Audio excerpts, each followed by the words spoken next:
Do you think this is any more? I'm sorry, they said in the International Court, to correct you, the Provisional Order of the International Court of Justice on the 26th of January of this year concluded there was a plausible risk of genocide in Gaza. That was a plausible risk of it happening, but didn't rule that it had happened. And there's a difference between that. You know that, and I know that. I'm sorry, as a lawyer, I correct you. We are now in April, and everything we have seen with regards to the actions of the State of Israel points towards the word genocide. What do you call it when over 32,000 innocent people have been massacred? What do you call it when you surround a hospital and you bomb it? What do you call it when you line up doctors, physicians, nurses and shoot them? What do you call it when you deliberately target children? And what do you call it when 3 white aid workers are targeted and murdered and massacred in the way that they were in the last few days? The word is genocide. Whatever way you want to dress it up, it's genocide. And we're now, of course, in April. How long will this genocide? You don't want to call it genocide? Call it a massacre. Call it murder. Call it mass murder. Whatever words you may well want to use, that is the reality for the Palestinian people.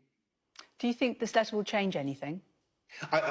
It's imperative that our government abides by the rule of law. Otherwise, we are looking at the whole of the Middle East and the rest of the world, and we are in a minority, the rest of the world saying that we are absolute utter hypocrites. We cannot claim to stand as a moral guidance to the rest of the world and intervene anywhere else. After all, we spoke out against Russia. We've had various leaders instantly condemn the massacres carried out by Russia and the bombing by Russia, etc. But when it seems to come to Palestine, a different rule seems to apply. Each time, all we ever hear is, what about Hamas? Put Hamas to the side and look at 32,000 people dead. Nothing justifies those deaths. I talked about your Sky Studios potentially being bombed by the UK government. It wouldn't be acceptable, would it, of course? But why is it when it's Palestinians, it can go on for not just life didn't begin in October, life began for 70 odd years ago for the Palestinian people. And it's continuing on every single day. So many UN resolutions, a UN security resolution to say that implement a ceasefire immediately, and it is ignored.